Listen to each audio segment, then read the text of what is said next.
met someone who was so striking, so charming, or so stylish that suddenly everything about them just seemed better? They speak and it sounds like poetry. They laugh and it feels like music. They walk into a room and heads turn. Serve it, serve it, serve it, okay? This isn't magic, it's psychology, and it's called the halo effect. The halo effect is a bias, meaning when we find one thing we like about someone, we subconsciously assume that everything else about them must also be amazing. If they're beautiful, we think they must be kind. If they're confident, we assume they must be smart. If they're mysterious, we think they must be deep. And here's the secret no one tells you. You don't have to be perfect. You just have to amplify one powerful quality, and the rest of the world will fill in the blanks. It's a powerful tool in social dynamics, and when used consciously, it can make you hypnotically magnetic. To understand how the halo effect works in real life and in fiction, we'll be drawing inspiration from 3 captivating women: Megara from Disney's Hercules,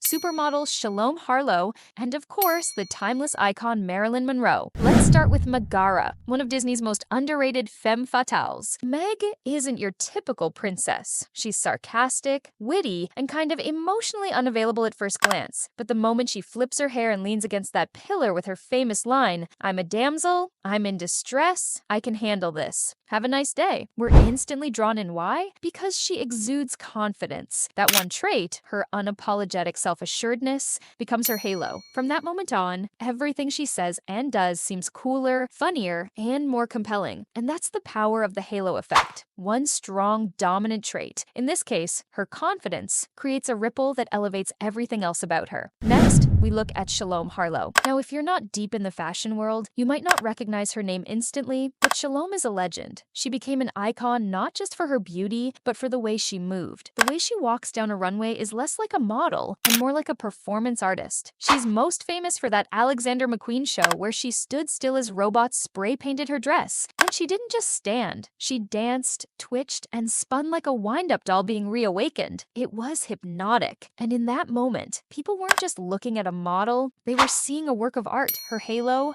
it's grace in motion. That one quality made everything else about her, her bone structure, her expressions, even the silence she carried, feel elevated. People wanted to watch her, and they still do. And finally, Marilyn Monroe, arguably the most powerful example of the halo effect in history. Marilyn had the kind of beauty that made the world stop and stare. And because of that, people assumed she was sweet, naive, bubbly, and even innocent, even though she was far more layered than that.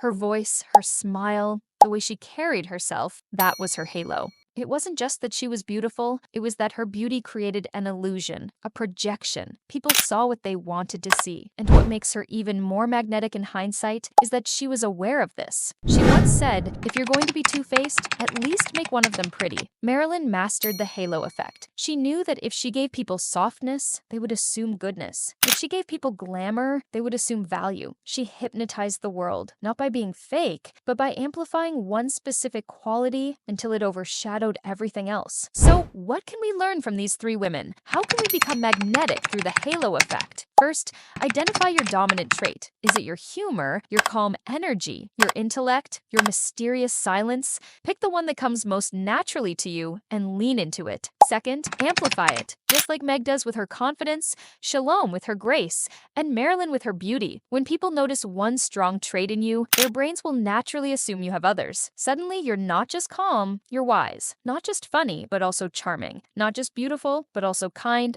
And third, own it, unapologetically. People are drawn to those who are sure of themselves. Remember, the halo effect doesn't work if you're doubting your own light. That's it for today. Thank you so much for tuning in to another episode. Remember, you don't need to be perfect to be magnetic. You just need to know your magic, believe in it, and let it shine. Stay radiant, stay hypnotic, and as always, stay hot. Bye.